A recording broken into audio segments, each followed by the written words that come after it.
different after 40. No one talks about that. You've lived a life, your home has a story, and suddenly you're not just decluttering a drawer, you're sorting through decades of memories, sifting through priorities, and everyone else's stuff as well for that matter. For me, when I hit 40, things really changed. I didn't even realize it at the time, but I had this moment where I knew I just couldn't keep up with the same pace of life. Something had to give. That was where I knew I just had to slow down and simplify my life, which is one of the reasons for making this channel. So as a full-time working mum, decluttering isn't just about tidying, it's about reclaiming your space, your energy, and your peace for this season of life. So in today's video, I'm going to share with you what no one really talks about when it comes to decluttering in your 40s, especially if you have a family as well. I'm going to tackle some of the things that maybe you haven't even thought of, or maybe you had thought of. Damn, I wish someone had created this video for me when I was first starting. So let's get into it, give this video a like, and let's jump in. So the first thing is your relationship with your stuff changes after the age of 40. It's almost like a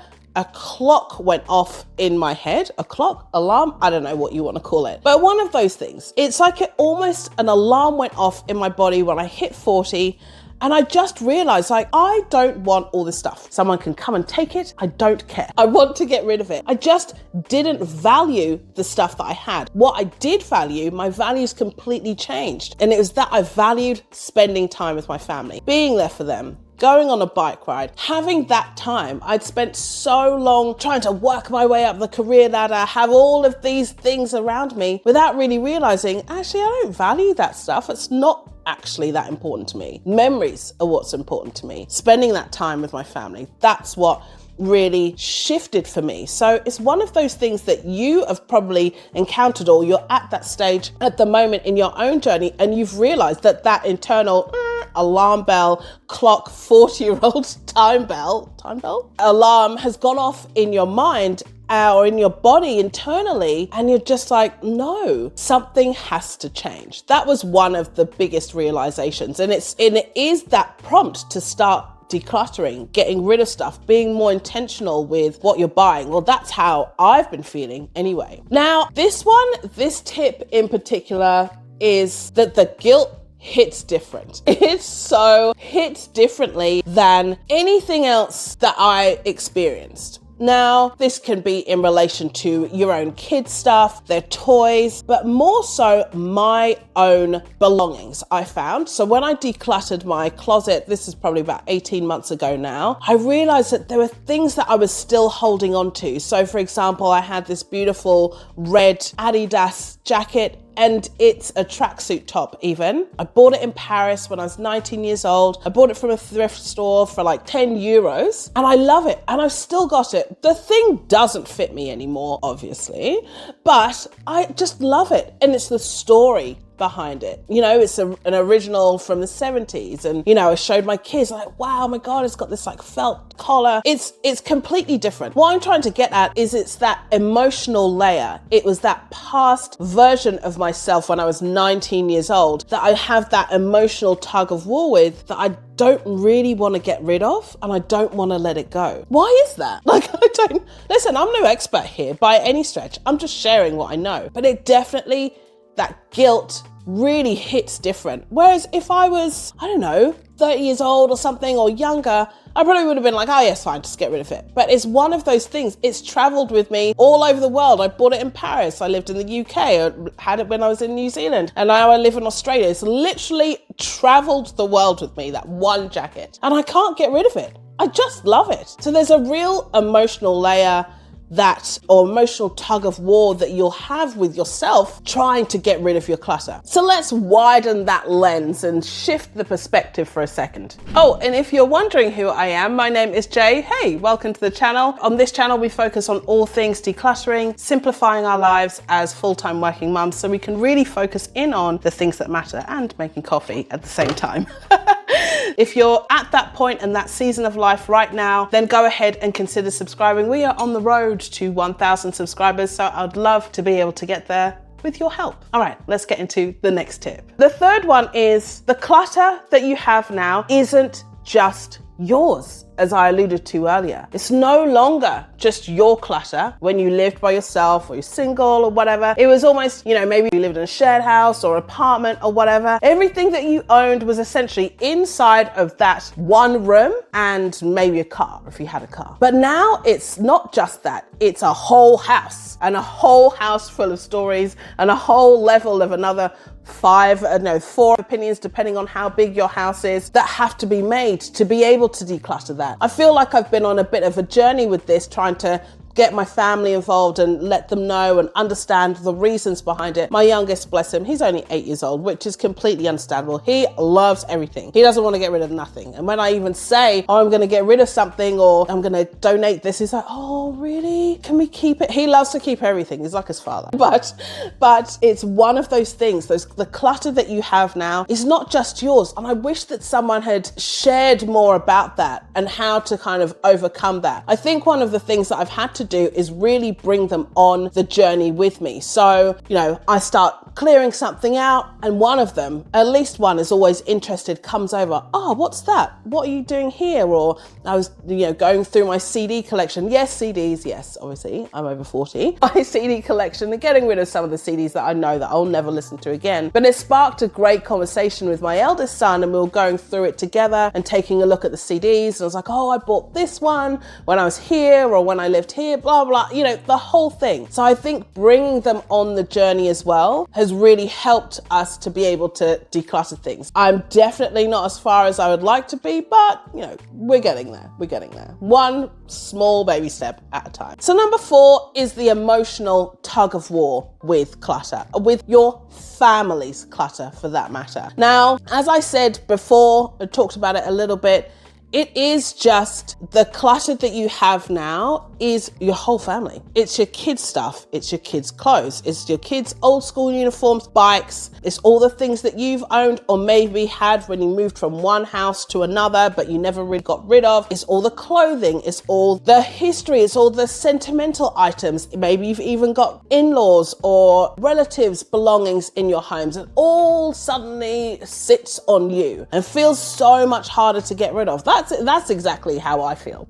for sure. It really does just make the decluttering process more complex. Whereas when it was just you and your stuff and everything inside your one room, now it's, as I said, spread out. So I think that there's a real tug of war that happens there and not shared about enough. Like, it's not just about getting rid of it. And you could just do like a easy once pass and get rid of everything there. But it's normally the stuff that's on that second layer, that second pass, that is the stuff that's way harder to get rid of. And there's those emotional ties, behind that. I wish also, I'm going off on a bit of a tangent here, I do wish that I had, at the time when I first started, it's only been like 2 years or so, but that kind of understanding that, hey, if you're decluttering something, you will have to do this all the time. But it's also understanding what you're bringing in and changing your whole mindset and thought process around it. Because if everything that you're doing is tied to your values and making sure that you're spending more time with your family or whatever your values may be, it's really important that you're always mindful. Well, if I'm going to buy that, then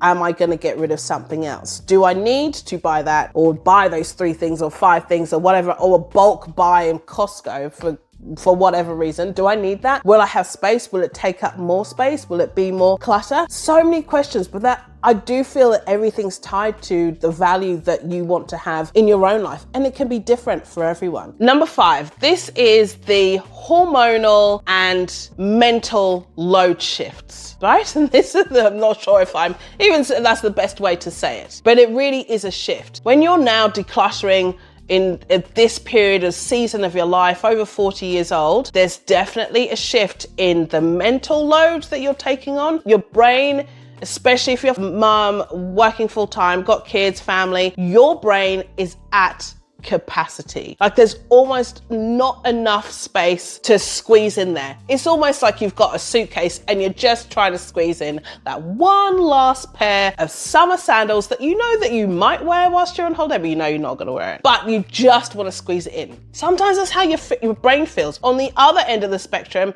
you have 65 tabs open in your brain and all of them are open and loading. That's how I feel. You can let me know in the comments below if that's how you feel as well. But also on top of that, we're going through this season, this beautiful season of perimenopause where our hormonal changes are happening in our body. So it's a real signal for us to just clear that space, clear the energy, clear what's in your home and get rid of it because you're already at capacity. Tell me if I'm wrong, because I know I'm not the only one on the struggle bus with this. Even if you don't have a family, right? You are still at that season of life where there is so much going on. And it's one of those things that's prompting you internally to make those changes in your life. So just know that that's also the reason why you're probably going down this path to begin with. And we're going to lean into that hard. Number 6. Now, as times have changed now, you know, for my wonderful friends who are also of the same age, you know that our lives now are not how our parents' lives were, right? Clutter doesn't just extend to the things that are in your home. We now have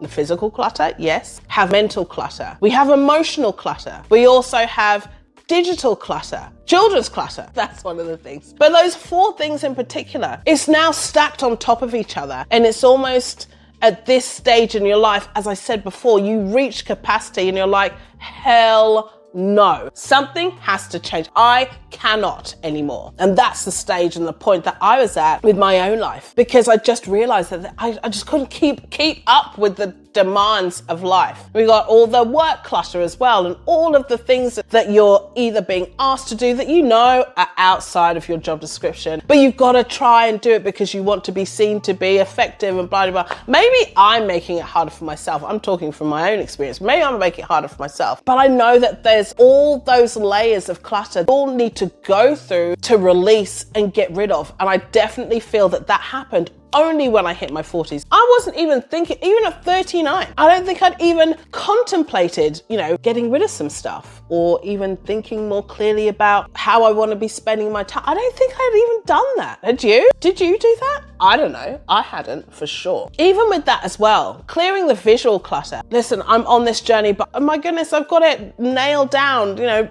all my stuff is away. As I said before, the visual clutter is a hard thing for me to kind of grapple with because I have a family as well. I've got kids. You know, I'm not the type of person where I can say, okay, right, everything is going to be completely minimal and we're not going to have anything out. My husband is the complete opposite. He likes to have everything out. I hate it. So, you know, it's a real juggle here and a real tug of war. He likes to keep everything. I like to throw everything out. So, you know, it's one of those things that we're going to constantly have to do and work on together, but he's getting there. God love him. He's getting there for sure, but it is definitely a juggle. I'm not going to lie, especially if you have a partner who's the complete opposite to you. It's a challenge. I wish someone had actually said that to me.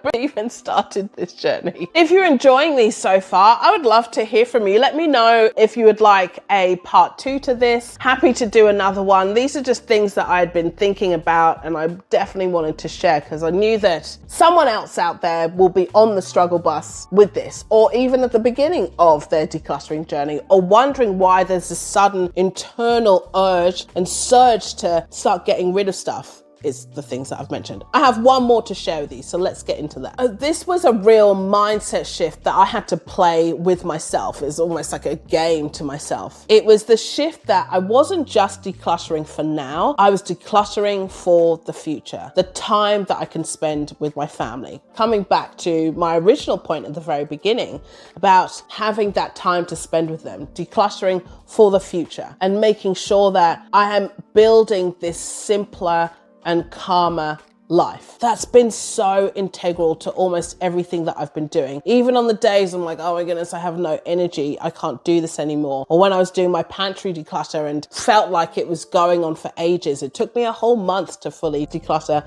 and organize that pantry. But once I knew that I was going to do this, I knew that there was a reason behind it. And I do walk into the pantry, it's easier. It's calmer. I know where everything is. I'm not having to scramble and try and look for things. It just works out so much better. So those are my tips for you. I really hope that you have enjoyed these and that you found some value from them. Let me know in the comments below whether you've enjoyed them or if there's anything that you heard that really landed for you. I do think that it's one of those things that decluttering after 40 is definitely different than, you know, decluttering in your 20s or decluttering in your 30s and literally getting rid of everything. It's so complex and it's just not talked about enough, because that's what I'm going through at the moment. Leave me a comment below. Let me know if you would also like to check out the series just here where I talked all about my pantry declutter. It's probably one of the easiest places to start if you are looking to declutter a part of your home, because you're really just going by either what's good or what's bad, and it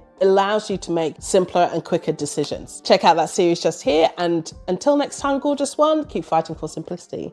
Bye.